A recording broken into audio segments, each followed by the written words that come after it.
I'm Maria Menounos, and you're tuned in to AfterBuzz TV, the ESPN of TV talk. Now, let the buzz begin.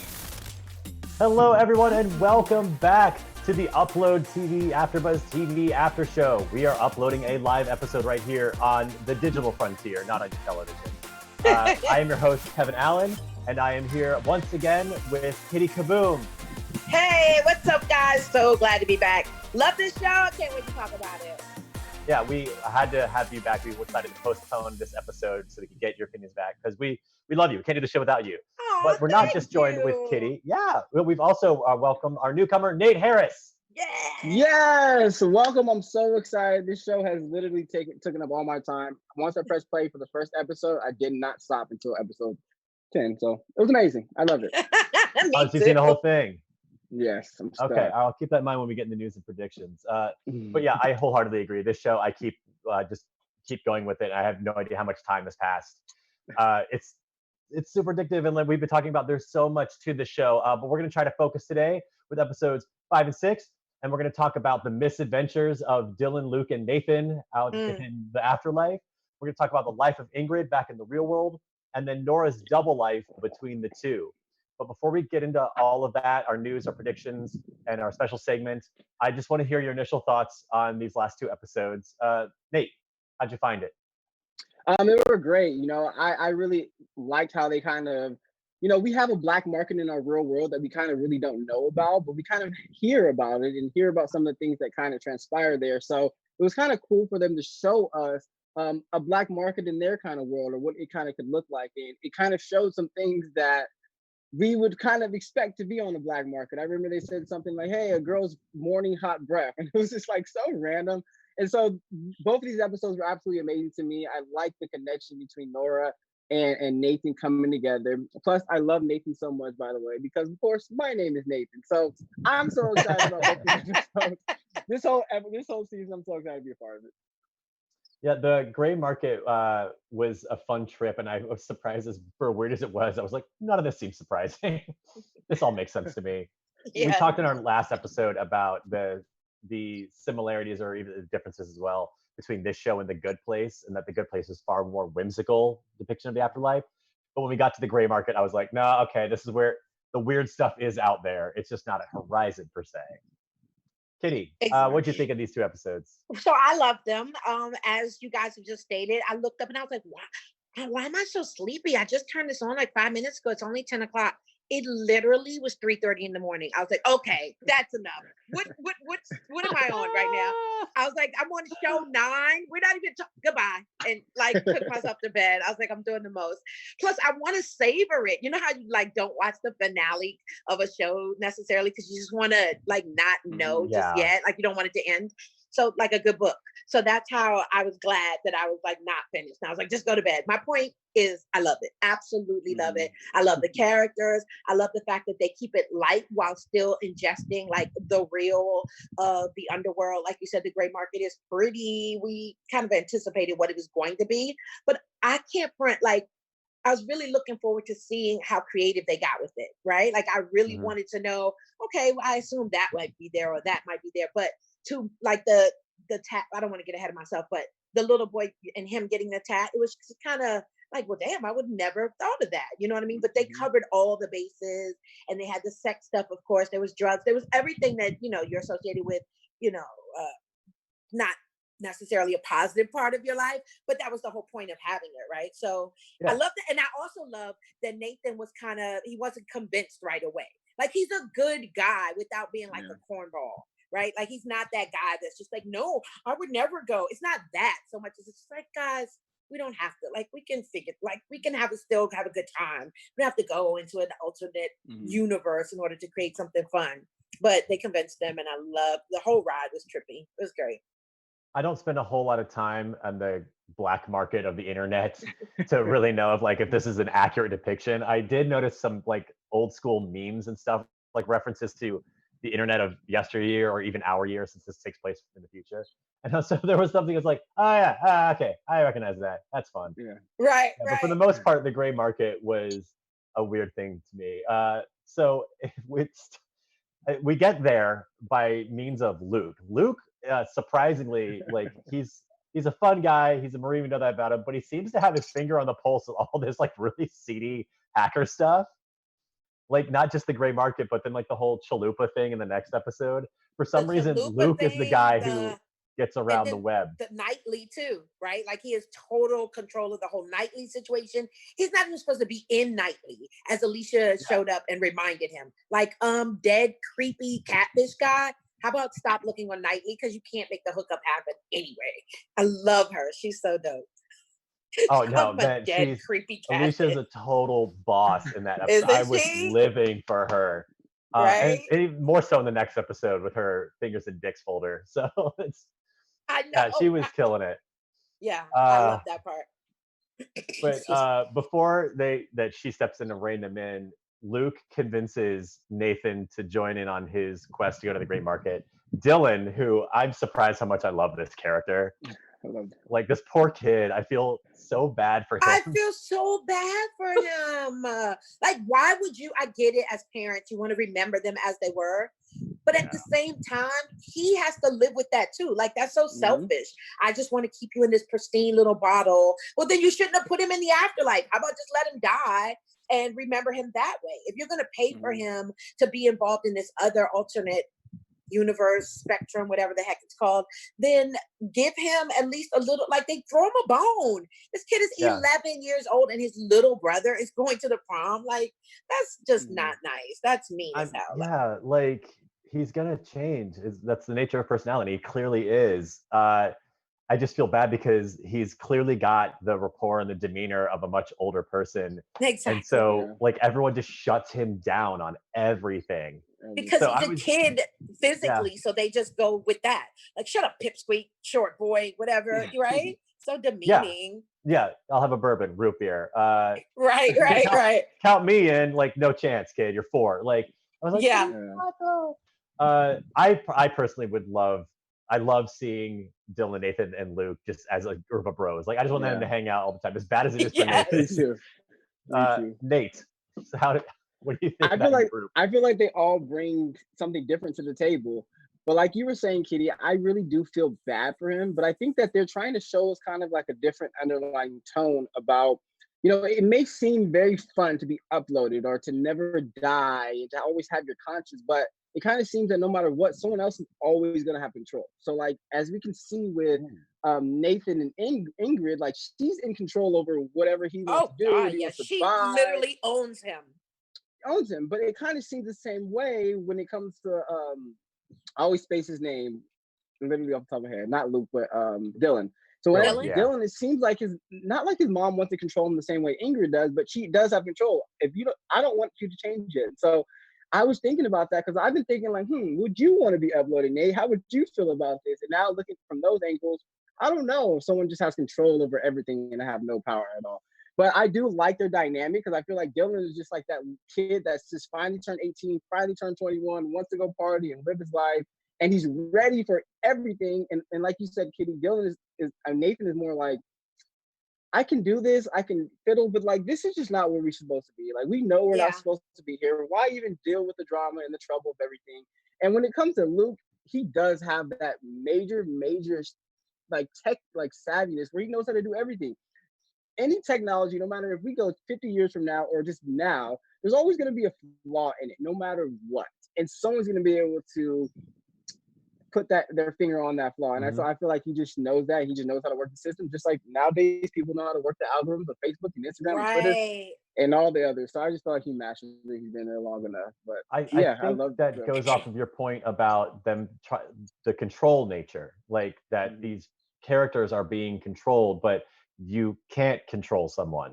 You cannot create a perfect system in which you control everyone's behavior. Someone will always find a way to break out. There will always be a gray market. There will always be this outside. And of course, someone's going to exploit I didn't think that far. I think you were this close, man. You were right behind it. Like, but so they bust out and get there. And Kittie, I'm going to throw it to you because when we got to the gray market in our last episode, you were talking about, or maybe the one before, you were talking about what would be cool to have a future where you could look back and watch people in the real world. And I was like, no, that's not how that works. But at the gray market, it does. Someone had that, and Nathan used it. So Exactly. And the other thing too, I just wanted to piggyback real quick about Dylan. I had not considered this. I feel like doubly sad for him because when he was alive, he was a child, so he was being controlled to some extent, being told what to do when he had to get up, when he had to go to bed. He's a child, so you mold them or whatever and give them guidance, hopefully. But now that he's in this world, it's almost like, oh, great, I'm still here, so I should be able to like kind of finesse a little bit more. And it's the same thing. Like I think it's cruel to some extent to make him stay a child when in fact, like remember when he was talking to his mom and he was like, Mom, it's literally been 6 years. Like, that's just not okay. I don't, I always, just like you, Nate, you're like, well, what would I do? Well, as a mom of a 22-year-old, I would like to think that I would never do that to my son. That's just cool. If I'm going to elongate your life, then let me elongate your life so that because he and Brett, remember his best friend was like, no, Brett would never leave me. They would probably still be able to have a conversation and like talk because Brett would be looking at his what do you call it? Somebody, not a coworker, but like his counterpart, Avatar. right? Yeah, exactly.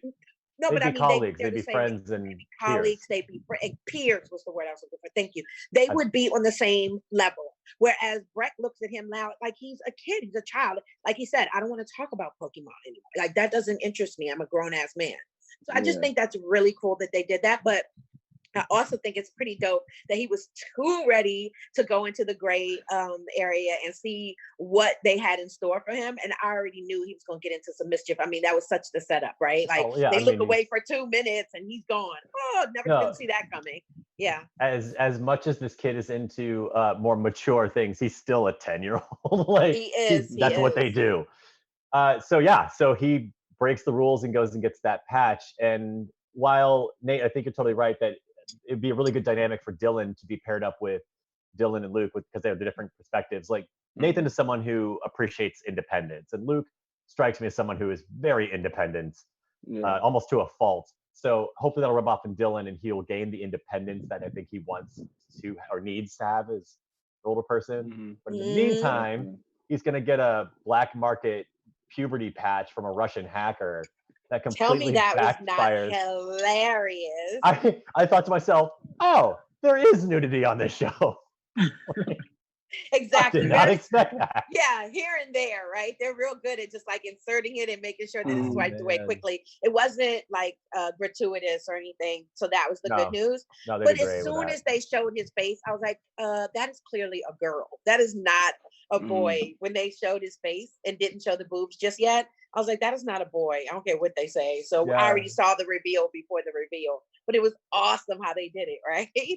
Well, I guess I had high, like it was fantastic. I had high hopes for him because I was like, oh, maybe he only aged like 3 years. Like he wanted to go full 10, but it's like it's just a really shitty patch and he overpaid for it. Right. But he seemed happy and he was like, oh yeah, I'm a little taller now and I'm gonna go to the pool with the beginnings of pecs. And the reason I didn't think it was a girl right away is because I expect any 10-year-old boy who goes through a growth spurt like that, the first thing they're going to do is check themselves out in the mirror. That's what I was thought. Just as shocked as he was. And I'm sorry, not to get graphic by any means, but don't you kind of feel that area and know that it feels a little different? Like, where's the thing that used to be there? Maybe it still is, and he's got both. Okay, all right, we'll go with that. Maybe. I don't know why you wouldn't look down at your chest, like you said, or look in the mirror and be like, ooh, what do I look like? But it was still cute how they set that up. Too eager to strut his stuff. Right? Ladies at the pool. So, yeah. But he kind of learns a really valuable lesson from his short time as a pseudo woman. Yeah. To the point where now he's more mature than Luke is. Like, he really did mature. He really did. So, not physically, but he matured as a person. Maybe he'll finally, his mom will finally see him for the man that he's become. I mean, we can only hope, right? Yeah. Because or the woman Luke, he's become. Yeah. What were you going to say? Or the woman who he's become.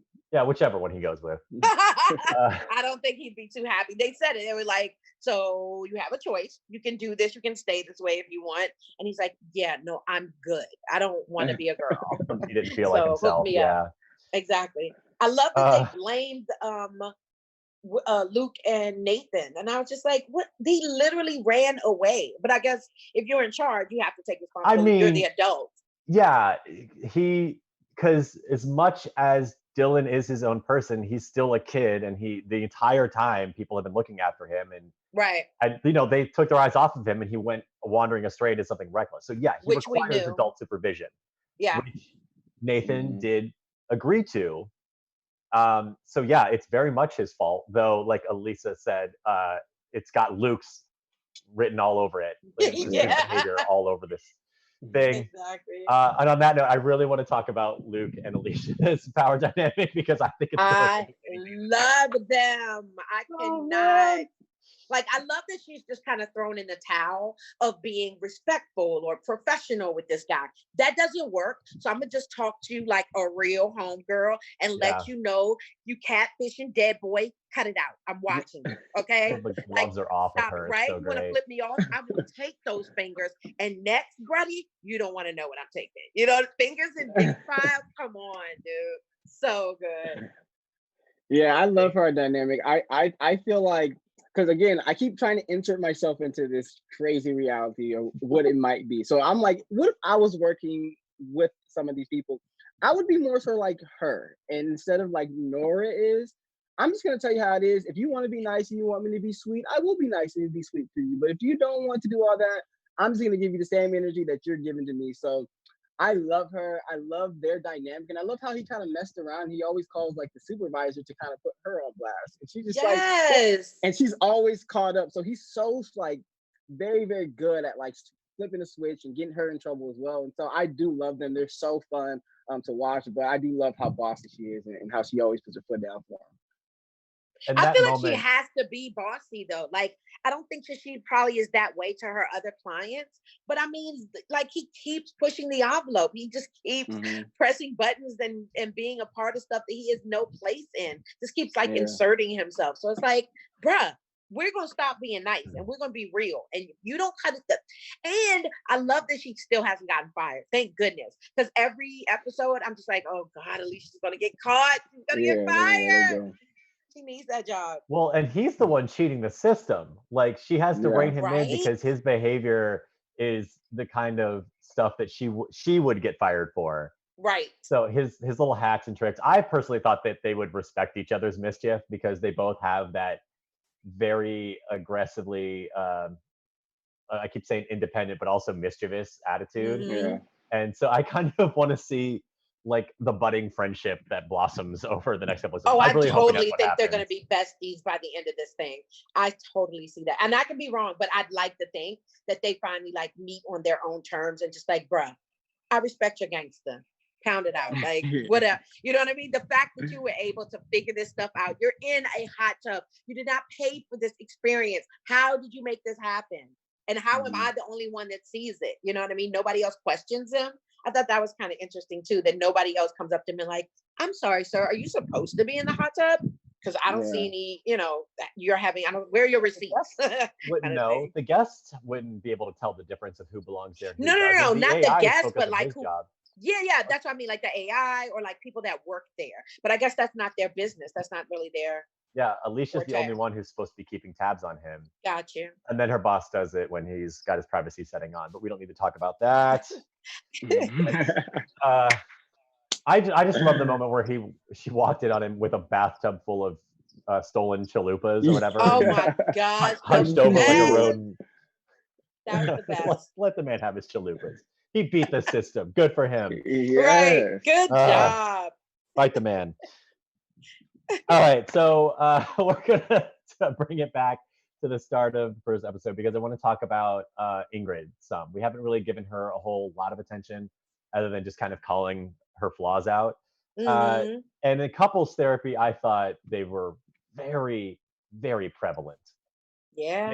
You mentioned control. Man, is this ever control? She brought in her own therapist.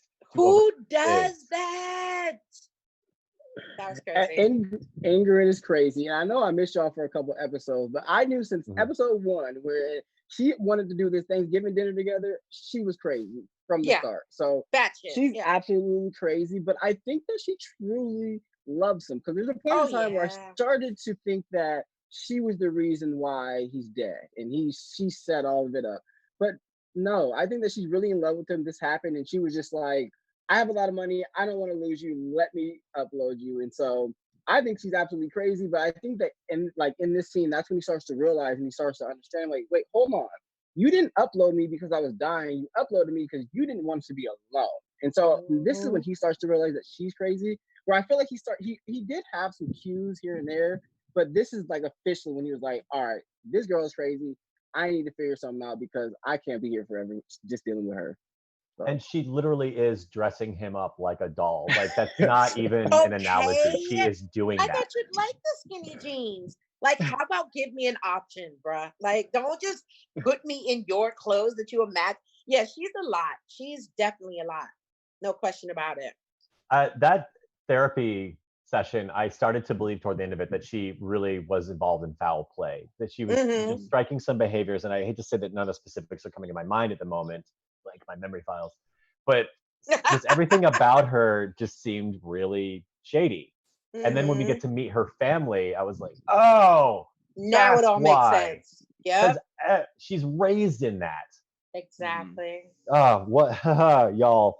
Have you guys ever met someone and there's something about them that's like off or kind of peculiar or just like we said, like kind of bratty or rude? And you're just like, I wonder why they're like that. Like, don't they see their behavior is toxic or detrimental or whatever? And then you meet their families and you go, oh, now it all makes sense.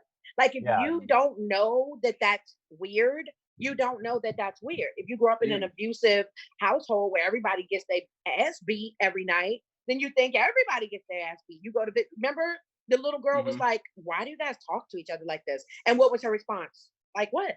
Like, what's the problem? It's normal. That's totally normal. So it all made sense. This is dinner table conversation, and it's like everyone's throwing insults at each other, but none of the family objects to it. Like, they only objected to when she finally said enough of this and get out. Yeah. How about the mom wiping the little boy's mouth? Like, it was just all very right. Ew, right? I was like, okay, this is different. They were even rude to the niece. How can you be rude to, how do you pronounce her name? Navia? Oh, Nevaeh. Nevaeh. I don't understand why you would even be rude to a child that you don't know, that, you know what I mean, is here as a guest.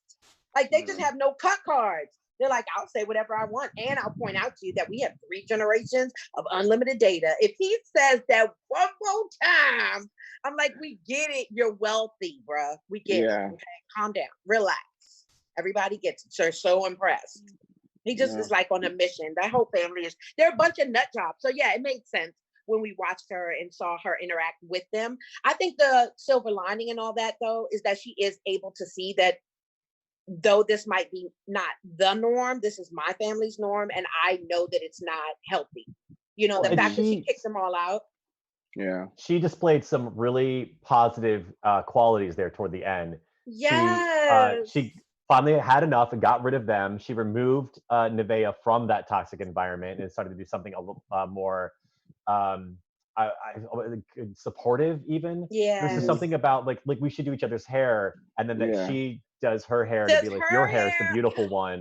I just thought that was a really nice gesture. Yes, because you know I was about to go in with the whole race card. Like, if she straightened this baby's hair, I mean, to tell you, that's generational, not even racism, just having a non-understanding of, hello, Black girls do not like their hair touched, and you don't need to play in my hair because it's different texture than yours. And I was just off on a tangent. I was 0 to 100 before they even showed the shot. And then when they showed the shot of her with the curly hair, I was like, oh, I think I like you. Not only did she not do that, but in the same gesture, she supported that ideal of beauty, which is great. Exactly. So, Nate, I want to get your opinion on her because, like I said, I started having these strong feelings that she was like a secret murderer. And then by the end of it, I was like, oh no, she's really sweet. And like you said, she really does love Nathan and is a caring person. Well, at this point, though, I still think that she's a crazy murderer. Okay, never even mind. after, Awesome. So a little later is when I kind of started switching. I I knew that she was crazy for them and she was really into him, but I still thought that she was crazy. It was a couple episodes later that I kind of changed that. But I thought the same thing. I wasn't thinking the way you were at the time, Kittie, where I was like, oh my gosh, this racing is about to happen. But it did hit once I saw her hair crinkled like that, I was not thinking about her and her personality. And like, I wasn't thinking about Ingrid. I was just thinking about the show and the showrunners and how they put it together to think about and the changing it up and changing that dynamic, because it is that important. narrative, And it's something so small that a lot of people may not even notice, but I know people that would notice it, and it would make it so important. Black girl magic. We noticed. That's we right. noticed. So yeah, props to the showrunners. Exactly. And it was one of those hairstyles that it wasn't just braids where kind of everyone's doing. Like, it was a style that was completely different. And so I did for sure notice that. And then I noticed how much she actually cared, because that wasn't her niece. Wasn't that Nathan's niece, correct? Yeah.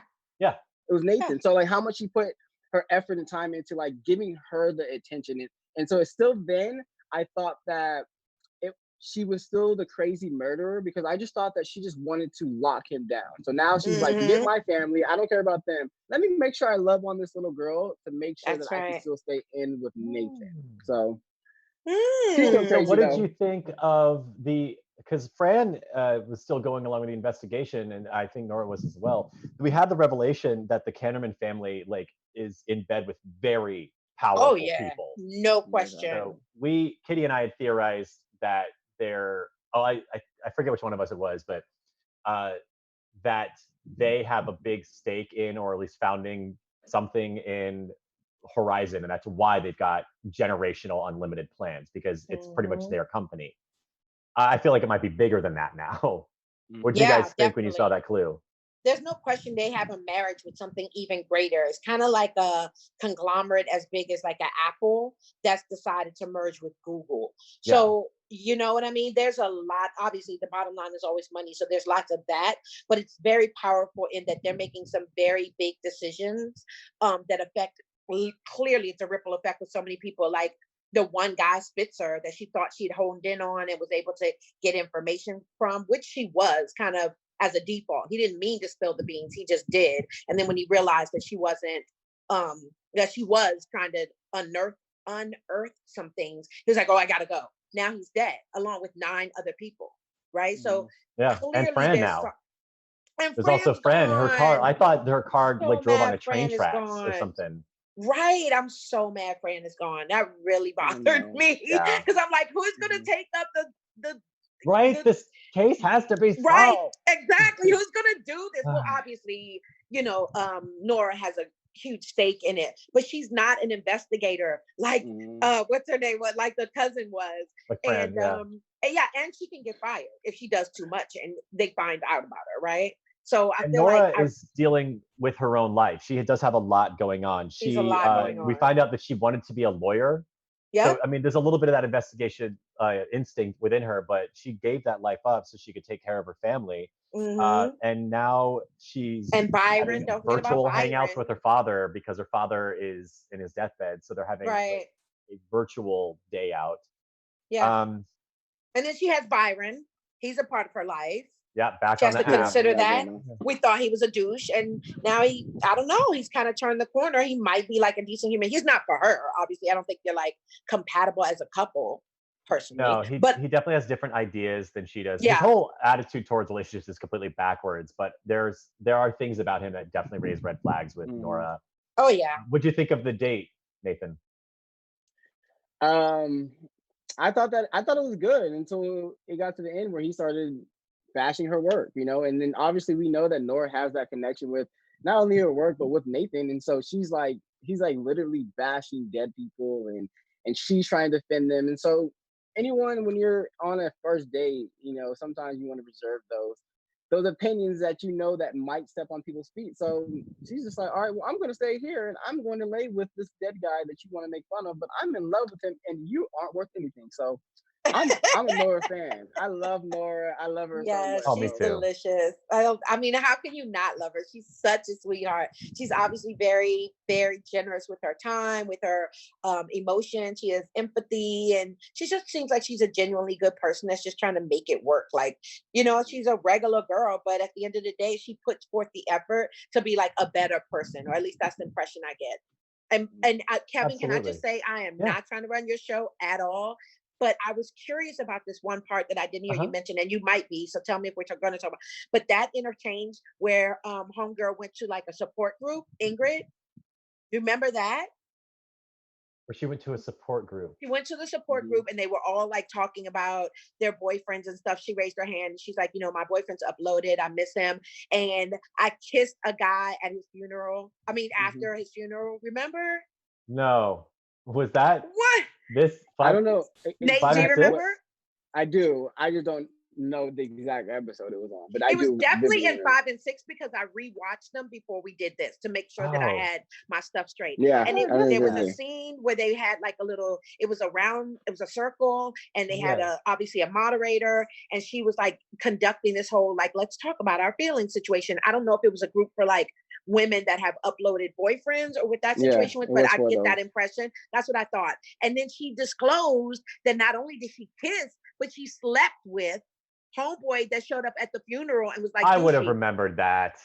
Am I That making was. this up, I'm Nate? pretty Nope, sure it this was happened. It another happened. episode that No, I I haven't seen yet. rewatched them, babe. I totally Okay, rewatched them. I'll oh, man. I'm not trying to put you on the spot. I'm so sorry. Well, just I don't hate think to you- say then my memory file is damaged after all. I don't remember that. So Yeah, it was pretty. hearing that news interesting. though, so everything I said about Ingrid, I take back. Well, she Oh, also was man. also in this group setting, she was talking about how she didn't know if she wanted to like pause him because she wanted to live out their teen years. And she wanted to Yes. date more, and maybe That's a we huge might be on the wrong revelation. episode. That's what I was freaking out about our last after show. I was like, she's gonna find someone new eventually. Yeah, so She's she gonna meet slept with this somebody else in the guy. next 50 or 60 years. No doubt. Not Yeah. only did she Oh, sleep with them, she wasn't Lord. even honest about it. First she said it was a kiss, and then she slipped up and was like, and then we're in the bed. And the moderator was like, wait, you just said it was a kiss. Okay, and a handsy. Like, calm down. Right? Well, clearly it was more than that. And like Nate said, she was like considering either marrying him. She's such a nut job. Either marrying Nate or putting him on ice for like 6 days out of the week. That was her dilemma. So she can test the waters to see what else is out there, and if not, she'll come back to him. Isn't that something, Kevin? Uncool. That's so uncool. Yeah, she's a mess. Well, I'm only shipping Nora and Nathan even harder now. I loved their little late night date. I did too. Under the stars. It was super cute, and like they've been flirting with Danger the whole time, but now they're like legitimately flirting with Danger. And man, my notes at the very end of my page was like, oh, they're flirting with Danger. Oh my gosh, he slept there. Oh God, they got caught. So yeah, I'm just like, oh, it's all gonna fall apart. Oh my gosh, yes. Please don't let it fall apart because her boss is on her ass. Yeah. Oh my gosh, she's right. And how do you talk your way out of this moment? How do you be like, oh, I decided to come in and do the night shift and help him with something? Stuff, like, right. What can you possibly say to get out of that? I mean, the good news is they didn't sleep together because that would have been it's one I bet thing you they're gonna like scrub the video file or whatever to confirm that or something. You think so? Oh, but she doesn't have to turn it on, right? It's probably a huge violation of you think? the code of conduct you yes. know, what's it called? Conflict of interest, and all that stuff. The employee, it's client. Right. She called her in the office, remember, and was just like, did you read your employee handbook? Because it clearly states that you are not supposed to be lying beside your person, like hugged up. That's not a good look.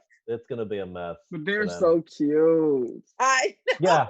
It's like true love. I'm like, oh my God, I love them so much. We could fawn about them all day, but we have to wrap up some things.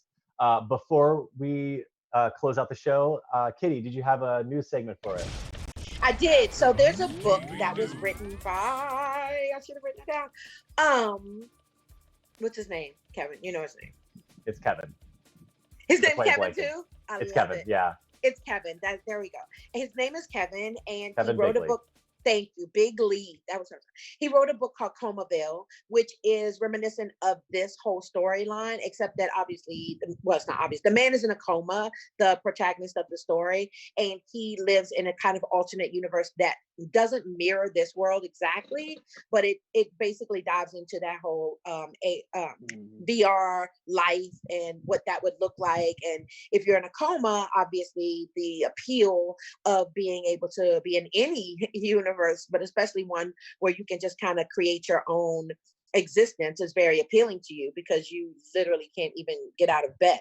So to be able to like create a world that you live in and are simultaneously still in a hospital bed must be pretty, dope. And Kevin Backley, he plays Luke. So that's an interesting fact. I did not know that part. He does play Luke. So that's crazy that Luke, or the actor Kevin, has another virtual world pseudo death story that he's involved in, and you can buy the book on Amazon.